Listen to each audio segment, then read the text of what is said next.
நான் என்னோட டெய்லி ரொட்டீனில் என்னென்ன வீட்டில் செய்கிறனோ அதை தான் இந்த வீடியோவில் 8 டிப்ஸாக போட்டிருக்கேன். நம்ம சேனலில் வீட்டுக்கு தேவையான எல்லா விதமான ஹோம் டிப்ஸும் போட்டுக்கிட்டு இருக்கோம். நம்ம சேனலை சப்ஸ்கிரைப் பண்ணாதவங்க சப்ஸ்கிரைப் பண்ணிக்கோங்க. நம்ம வீட்டில் டைனிங் டேபிளுக்கு வாங்குகிற மேட்டு, டைனிங் டேபிள் கவரு இதெல்லாமே புதுசு வாங்கினா பழசை நம்ம தூக்கி போட்டுருவோம். இத்தனைக்கும் பார்த்தீங்கன்னா அதெல்லாம் பழசாவும் ஆயிருக்காது, கிழிஞ்சும் இருக்காது. எதுக்குங்க அதெல்லாம் நம்ம வேஸ்ட் பண்ணணும்? அந்த மாதிரி பொருட்களை இந்த மாதிரி கிச்சன் ஷெல்ஃபுக்கு நம்ம மேட்டாக யூஸ் பண்ணிக்கலாம். நானும் அப்படிதாங்க. தூக்கி போட மனசு இல்லாமல் ரொம்ப வருஷமாக என்னோட கிச்சன் கேபினட்டுக்குள்ளே நான் இதை மேட்டாக யூஸ் பண்ணுறேன். என்னோட டால் யூனிட் ஷெல்ஃபில் நான் மேட் போட்டுட்டு அதுக்கு மேலே என்னோட மிக்ஸி, ஜூஸர் இதெல்லாமே நான் வச்சுருக்கேன். உங்கள் வீட்லேயும் புதுசாக மேட் வாங்கினா பழசை தூக்கி போட்டுறாமல் இந்த மாதிரி யூஸ் பண்ணிக்கோங்க. இதுக்குன்னு விற்கிற மேட்டு தான் வாங்கி போடணுன்னு அவசியம் இல்லை.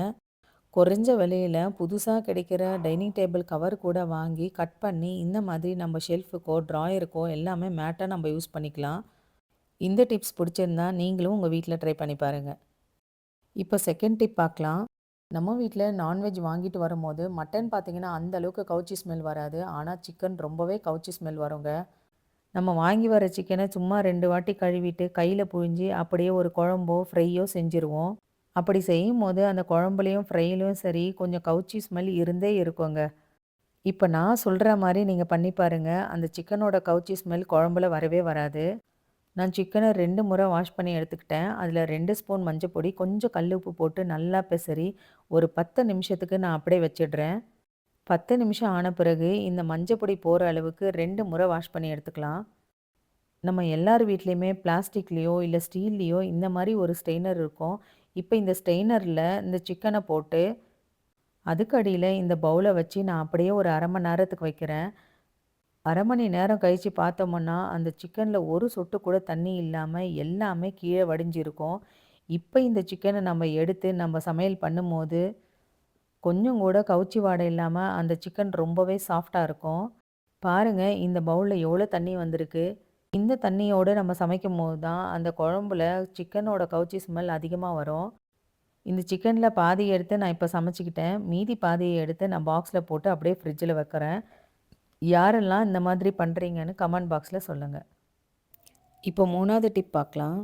நம்ம வீட்ல அதிகமா வேலை இருக்கிறப்போ, அப்புறம் பாத்திரம் தேய்ச்சிக்கலான்னு விட்டு வைப்போம். அந்த மாரி சமயத்தில சாதம் வைக்கிற குக்கர், இந்த மாரி களி செய்ற பாத்திரம், பால் வைக்கிற பாத்திரம், டீ போடுற பாத்திரம் இதெல்லாமே ரொம்பவே காஞ்சு போயிடும். பாத்திரம் கழுவுறதுக்கு முன்னாடி இந்த மாதிரி காஞ்ச பாத்திரத்தை எல்லாமே தண்ணீல நனைச்சு இந்த மாரி ஒரு ஓரமா கவுத்து வச்சுருங்க.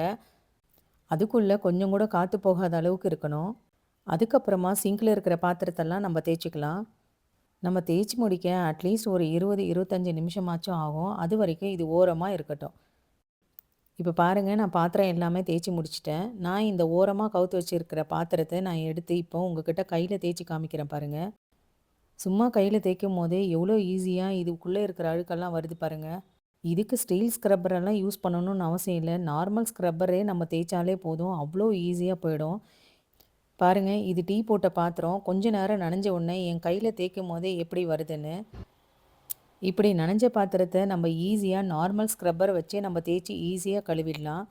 இப்போ நான் அந்த களி செஞ்சிருந்த பாத்திரத்த காமிக்கிறேன் பாருங்க. கையில எடுக்கும்போதே சும்மா சூப்பரா ஈஸியா வந்துரும். இதுக்கு நம்ம அதிகமா மெனக்கட்டு ஸ்க்ரப்பர் எல்லாம் போட்டு தேய்க்கணுன்ற அவசியமே இல்ல. இதுவே ஸ்டீல் பாத்திரத்துல அதிகமா காஞ்சி அடி பிடிச்சிருந்தா, அந்த பாத்திரத்த கொஞ்சமா காஸ்டிக் சோடா போட்டு ஊற வச்சீங்கன்னா போதும், ஈஸியா வந்துரும். அலுமினியம் பாத்திரமா இருந்தாக்கா காஸ்டிக் சோடால போடாதீங்க. இப்ப பாருங்க எல்லாமே ஈஸியா வந்துருச்சு. இப்ப நானு இந்த பாத்திரத்தெல்லாம் ஈஸியா கழுவி எடுத்துக்கலாம். இப்ப 4வது டிப் பார்க்கலாம். நம்ம வீட்ல டெய்லி யூஸ் பண்ற மாப் எல்லாமே வீடு தொடச்ச உடனே அப்படியே எடுத்து காய போட்டுடுவோம். அந்த மாப் சுத்தமா தான் இருக்குன்னு நினைப்போம். ஆனா நமக்கு தெரியாமலே அதுல எவ்வளோ அழுக்கு இருக்குன்னு இந்த மாதிரி வாஷ் பண்ணும்போது தான் தெரியும். நான் ஒரு நான் அதில 1/2 மூடி லைஸாலும் கொஞ்சமா லிக்விட் சோப்பும் நான் சேர்த்துக்கிறேன். இப்ப என்கிட்ட இருக்கிற 2 மாப்புமே இந்த சுடுதண்ணீல போட்டு நான் 1 மணி நேரம் அப்படியே நான் ஊற வச்சுக்கிறேன். லைஸாலும் சுடுதண்ணியும் போடுறதுனால இந்த மாப்ல இருக்கிற கிருமிகள் எல்லாமே செத்துரும். 1 ஹவர் ஆன பிறகு இந்த மாப்ப எடுத்து நம்ம கையில துவைக்கணும்னு அவசியம் இல்லைங்க. இந்த பக்கெட்ல இருக்கிற தண்ணியிலேயே மேலேருந்து கீழ வரைக்கும் புஷ் பண்ணி நம்ம எடுத்தா போதும்.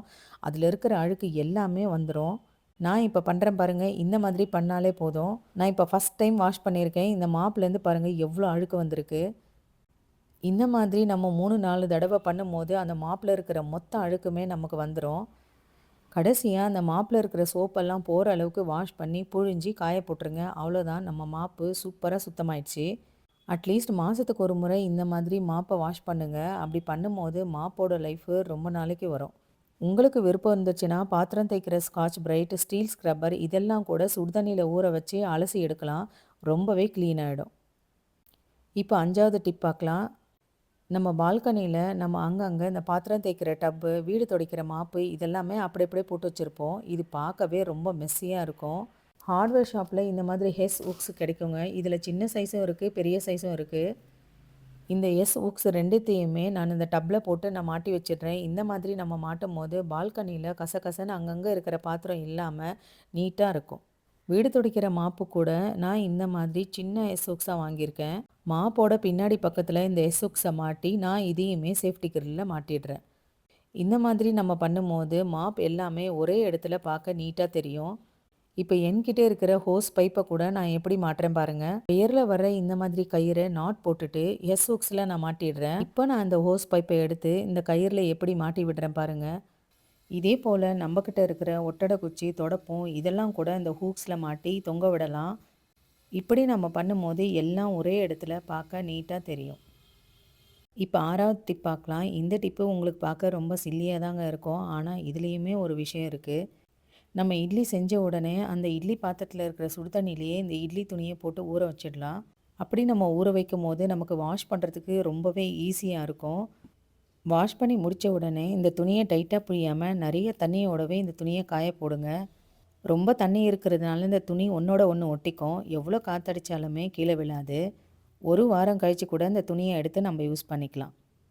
8வது டிப் பார்க்கலாம். நம்ம கிச்சனில் எல்லாருமே இந்த மாதிரி வேஸ்ட்டாக இருக்கிற யூஸ் அண்ட் த்ரோ பாக்ஸுங்களை நம்ம கிச்சனுக்கு டஸ்ட்பினாக யூஸ் பண்ணிப்போம்.